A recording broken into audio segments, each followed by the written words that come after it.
नमस्कार साथियों, आप देख रहे हैं भिलाई का सच। छत्तीसगढ़ के दुर्ग जिले में इन दिनों एक मामला बहुत गरमाया हुआ है। वो मामला है अफीम की खेती का। यहाँ सबसे बड़ी बात है कि जो व्यक्ति इस खेत का मालिक है वो भारतीय जनता पार्टी का सदस्य है और उसका परिवार भारतीय जनता पार्टी से जुड़ा हुआ है।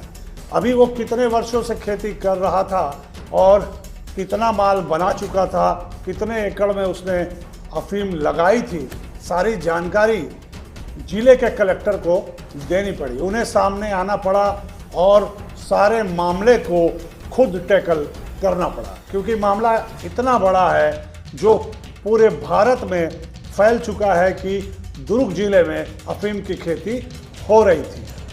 हालांकि भारत में सिर्फ 3 राज्यों को इसकी अनुमति दी गई है, उसमें हमारा छत्तीसगढ़ नहीं आता है। वो जो 3 राज्य हैं, मध्य प्रदेश, राजस्थान और उत्तर प्रदेश है, जहां पर भारत सरकार की अनुमति है अफीम की खेती करने की। बाकी सभी जगह खेती पर पाबंदी लगी हुई है और जहां भी ये खेती होती है वो गैर कानूनी होती है। अफीम की कीमतें जो अभी वर्तमान में बताई जा रही है वो 2500 से 2600 रुपये तक की कीमतें हैं और ये हाईएस्ट कीमतें हैं। न्यूनतम कीमतें हैं इसकी 750 से 850 रुपये तक प्रति किलोग्राम। तो जितने एकड़ में ये खेती लगाई गई है उसका अनुमान आप लगा सकते हैं कि कितने की ये खेती, कितने रकम की ये खेती होगी। और छत्तीसगढ़ के पूर्व मुख्यमंत्री भूपेश बघेल को यहाँ आने की आवश्यकता पड़ गई। उनके आने के बाद प्रशासन और सत्ते में आया और तेजी से कार्रवाई होने लगी।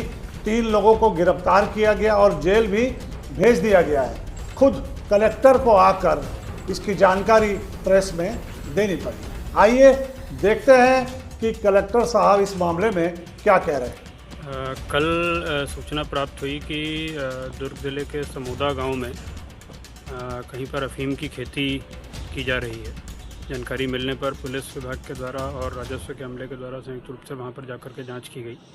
उसमें पाया गया कि समूदा और झिंझरी गांव की जो सरहद है वहां पर नदी के किनारे कुछ ज़मीन में उसकी खेती की जा रही थी। मौके पर बल तैनात किया गया।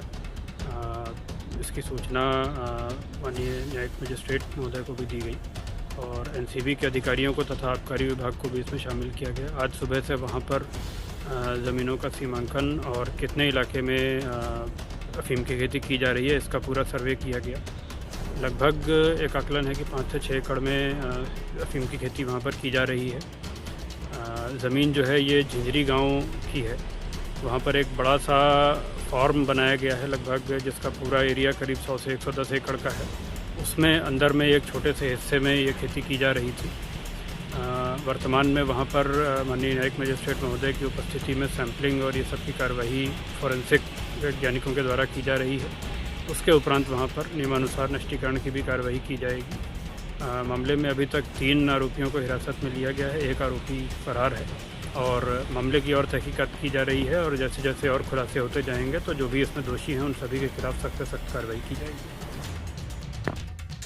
इस मामले में कांग्रेस के प्रदेश अध्यक्ष दीपक बैज का भी बयान आया है। उन्होंने गंभीर आरोप लगाए हैं भारतीय जनता पार्टी की सरकार के ऊपर। भाई वो तो स्पष्ट क्लियर है कि भारतीय जनता पार्टी का प्रदेश का पदाधिकारी है। वो किसान मोर्चा दुर्ग के जिलाध्यक्ष रह चुका है। वो बड़े बड़े नेता मंत्रियों के साथ उनका तस्वीर है। सिर्फ निलंबित कर देने से क्या उनका गुनाह माफ कर दिया जाए, गुनाह उनका पर्याप्त है क्या? उनको बर्खास्त या फिर 6 साल के निष्कासित क्यों नहीं किया?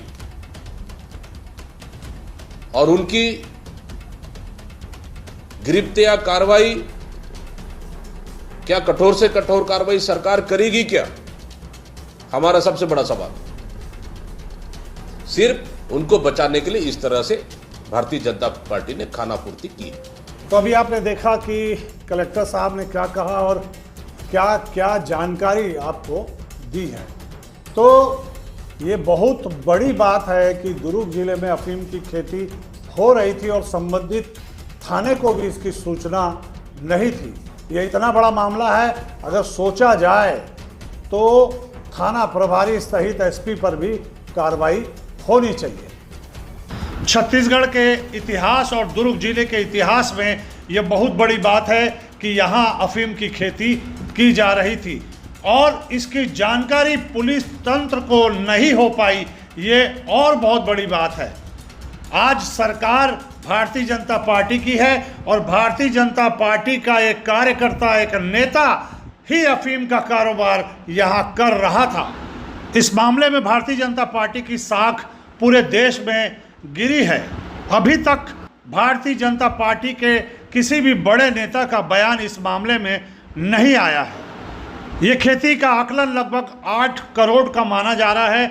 8 करोड़ रुपए की ये खेती लगाई गई थी। हालांकि इन तीनों लोगों को गिरफ्तार कर जेल भेज दिया गया है। एक आरोपी अभी भी फरार है। आगे इस मामले में क्या अपडेट आता है हम आपको दिखाते रहेंगे। बने रहिए भिलाई का सच के साथ।